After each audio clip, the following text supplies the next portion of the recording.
Vê e entende o descanso em família. Família é sempre um lugar de refúgio, mas olha o que Jesus disse sobre família. Lucas, capítulo 14, versos 26 e 27. Se alguém vem a mim e ama seu pai, sua mãe, sua mulher, seus filhos, seus irmãos e irmãs, e até a própria vida mais do que a mim, não pode ser meu discípulo. E aquele que não carrega sua cruz e não me segue, não pode ser meu discípulo. Como então a promessa de encontrar descanso em Cristo através da palavra de Deus, dos seus ensinos, e então estarmos resguardados dentro de uma perspectiva que nos traz a lição de hoje, encontrando descanso nos laços familiares. E o verso que nos traz para a meditação está em 2 Pedro 3, 17 e 18, para refletirmos durante essa semana nos programas Vem e Entende que se sucederão. Portanto, vocês, meus amados, visto que já sabem disso, tenham cuidado para que não sejam arrastados pelo erro desses insubordinados e caiam da posição segura em que se encontram. Pelo contrário, cresçam na graça e no conhecimento do nosso Senhor e Salvador Jesus Cristo. E Ele seja a glória tanto agora para o dia eterno. Um dia eterno nós vamos ter um descanso numa grande família, na família de Jesus. Ele que é o Filho de Deus, o Deus que se fez carne e habitou entre nós para ser nosso irmão e através do seu sacrifício pela graça e misericórdia nos fazer alcançar o verdadeiro, o único, o possível descanso em Cristo. Bom, nós temos uma história incrível, reportada em filmes e contada aos quatro cantos da terra, que é a história de José. Está lá em Gênesis capítulo 37, de onde começamos essa narrativa. Essa é a história da família de Jacó. Verso 2. Quando José tinha 17 anos, pastoreava os rebanhos com seus irmãos, ajudava os filhos de Bila e os filhos de Zilpa, mulher de seu pai, e contava ao pai a má fama deles. Aqui uma intriga forte nascia. O filho menor, aquele que estava surgindo, estava delatando os erros, a roubalheira, a safadeza dos irmãos ao pai, o patriarca. Com tristeza ele contemplava esses fatos. E no verso 3, ora, Israel gostava mais de José do que de qualquer outro filho, porque ele havia nascido em sua velhice. Por isso mandou fazer para ele uma túnica longa. Quando seus irmãos viram que o pai gostava mais dele do que de qualquer outro filho, odiaram-no e não conseguiram falar com ele amigavelmente. O ambiente de família estava tenso e ainda o pai dava uma túnica longa, porque as túnicas curtas não representavam um senhorio ou poder, mas violando todas as regras da época e todas as regras de herança e de pater potestas, o poder do pai que se estendia do mais velho sobre todos os demais. Esse era um ponto de desavença, porque Jacó estava ali dando uma túnica longa, aquela que caberia ao governante e não a seu irmão mais velho, Rúben no caso, ou no caso nós tínhamos outros irmãos mais velhos que disputavam essa posição. Aqui nós vamos ver durante essa história que a sucessão foi usando o pátrio poder, o pátrio potestas, aquele que eu já falei em outros programas, que era o poder que vigorou até Roma e até hoje ainda em certos lugares, e mesmo na nossa sociedade, na nossa legislação, há vestígios do poder familiar que o pai e o homem exercia sobre toda a família, poder de vida ou morte sobre os filhos, sobre a mulher, sobre os escravos e sobre os animais, eram todos a mesma semelhança, não havia muita distinção entre essas propriedades que era vigorante no costume de então, nas leis civis de então. Bom, vamos ver então que o pai dava uma capa longa e os irmãos já não tinham um olhar favorável a José, mas piora a situação. No verso 5 do capítulo 37 de Gênesis nós lemos: certa vez José teve um sonho e quando contou a seus irmãos, verso 6, ouçam o sonho que tive, disse-lhes, estávamos amarrando os feixes de trigo no campo quando o meu feixe se levantou e ficou em pé e os seus feixes se juntaram ao redor do meu e curvaram-se diante dele. Seus irmãos lhes disseram, então você vai reinar sobre nós? Quer dizer que você vai nos governar? E odiaram ainda mais por causa do sonho e do que tinha dito. Verso 8. Mas no verso 9 do capítulo 37, a coisa que já estava ruim, piorando, ainda ficou pior. Olha só, verso 37 e verso 9. Capítulo 37, verso 9. Depois teve outro sonho e o contou a seus irmãos. Ô, língua grande, tinha que contar, né? Tive outro sonho e desta vez o sol, a lua, as 11 estrelas se curvavam diante de mim. Quando contou ao pai e aos irmãos, o pai o repreendeu e lhe disse: Que sonho foi esse que você teve? Será que eu, sua mãe e seus irmãos viremos a nos curvar até o chão diante de você? Assim seus irmãos tiveram ciúmes dele e o pai, no entanto, refletia naquilo.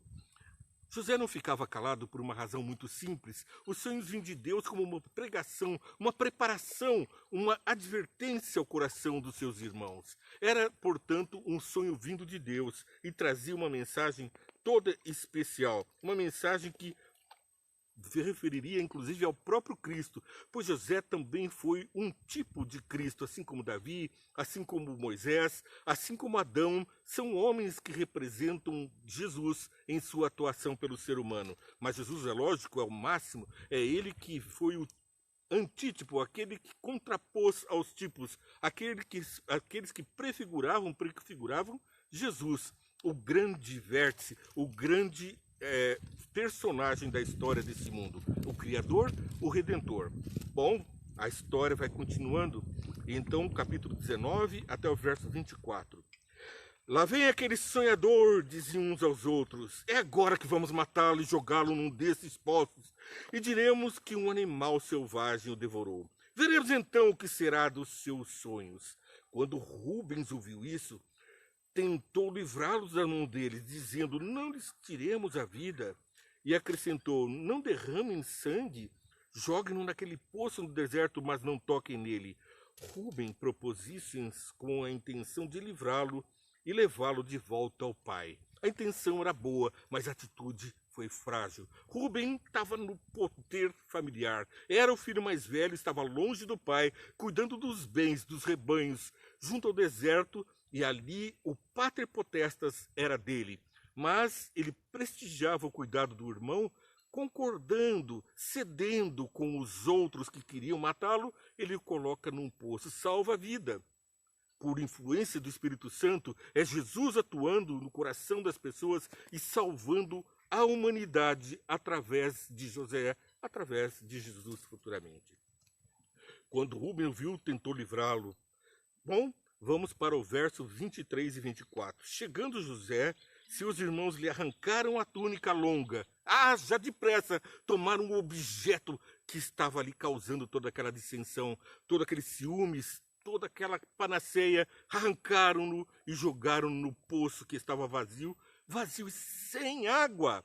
A impiedade foi grande na beira do deserto, num poço vazio, sem nada para comer e sem água. E o que eles foram fazer enquanto isso acontecia? Isso me lembra um caso que eu defendi, de um rapaz que matou, ele roubou um taxista, assassinou aquele taxista em latrocínio e depois foi comemorar comendo um lanche.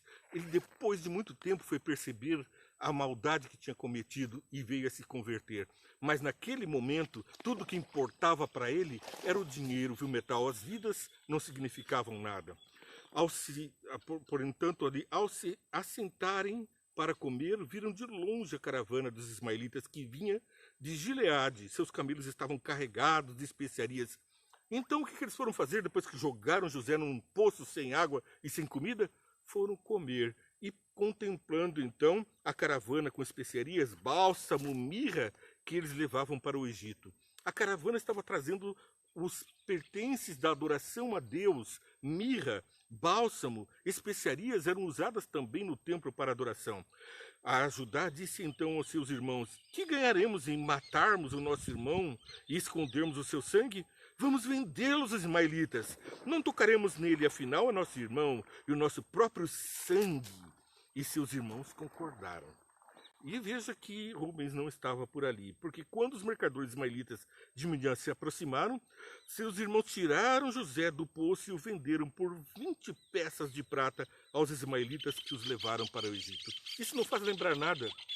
Jesus, que é o tipo que José representava, também foi vendido por Judas por 30 moedas de prata. Aqui, 20 peças de prata representavam a vida daquele que traria salvação ao mundo.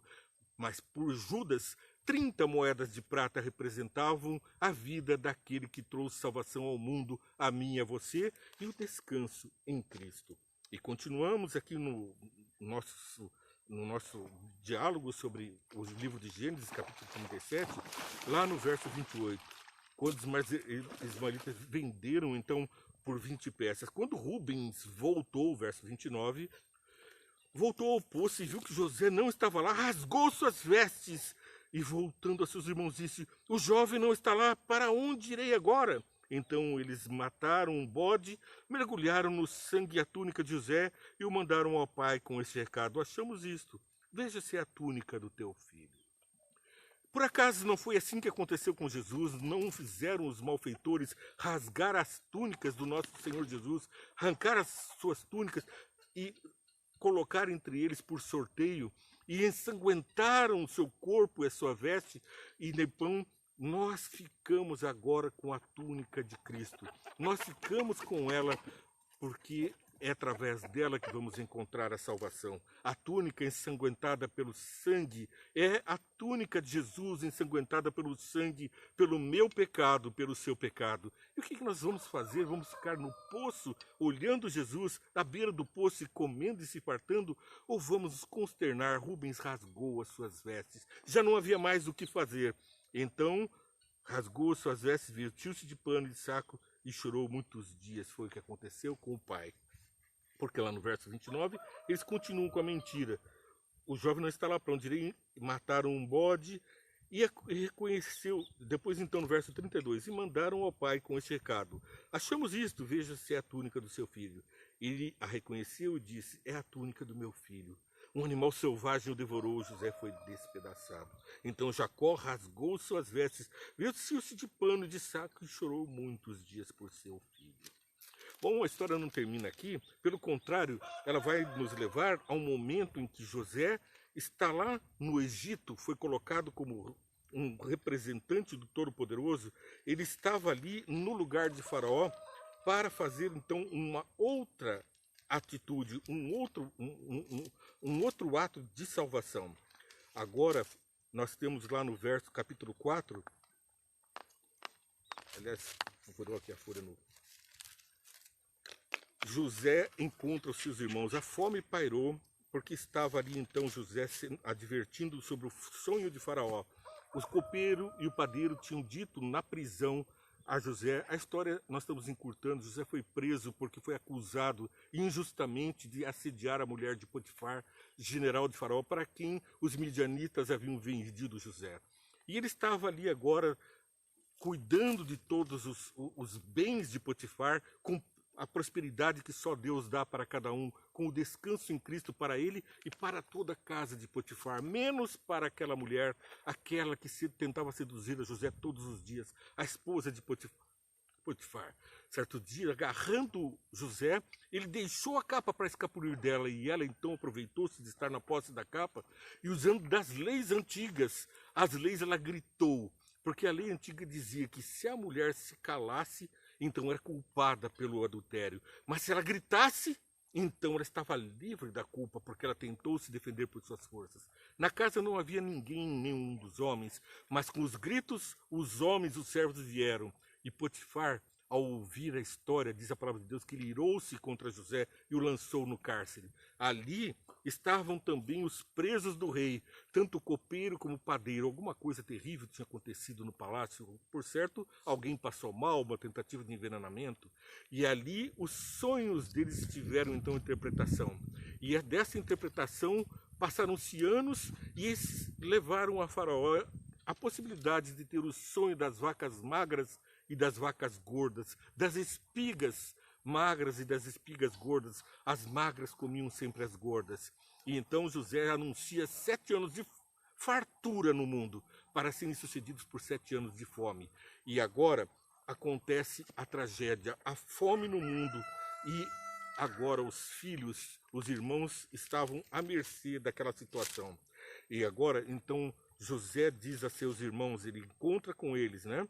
E a preocupação era quando ele se revelou, agora José vai se vingar de nós. Agora sim ele vai matar a nós todos. Mas acontece que José usa de misericórdia, como está lá em 43, Gênesis 43, verso 14.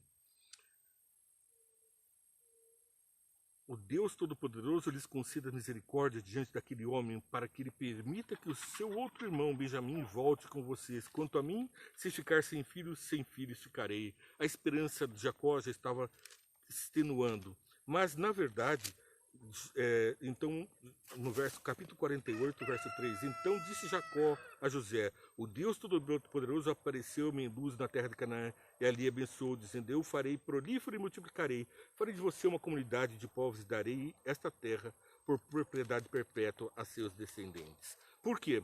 Porque, na verdade, Jacó construiu no Egito grandes refúgios para alimentos, grandes armazéns, tinha todo o poder concedido pelo rei, vindo de Deus esse poder, e então ele consegue salvar o mundo da fome, inclusive a seus irmãos e o seu próprio pai, a sua mãe, o pai e os irmãos se prostraram diante dele, como havia sido revelado a ele nos sonhos.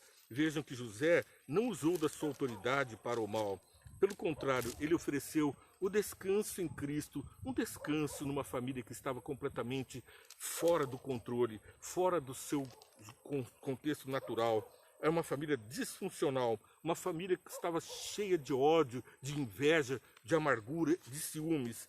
Mas o amor de Deus faz a transformação naqueles corações.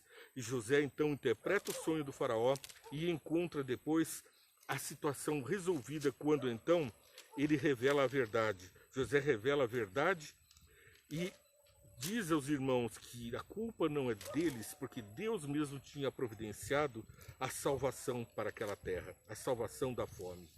É assim a história de transformação de vidas, de transformação de contextos familiares. Onde você estiver, se houver discórdia, não se esqueça, você é a luz de Cristo. É aquele que vai providenciar a salvação, não aquele que vai pôr lenha na fogueira, não aquele que vai levar discórdia, aumentar a dissensão, mas é aquele que vai providenciar o alimento, que vai providenciar a salvação, o refúgio e a graça. É por isso que nós estamos todos no descanso em Cristo. E você assiste diariamente Entendendo a Bíblia em Boa Companhia, um programa que vai ao ar para você curtir, compartilhar, seguir a programação. Mas não perca também os 5 minutos Vem Entende. É o resumo dos programas que vai ao ar diariamente também, bem rapidinho. Você assiste, curte, compartilha e segue depois no Entendendo a Bíblia em Boa Companhia. Que Deus te abençoe e faça de você um próspero auxiliador de pessoas, de famílias, um conciliador que ofereça o descanso em Cristo ao mundo. Deus te abençoe.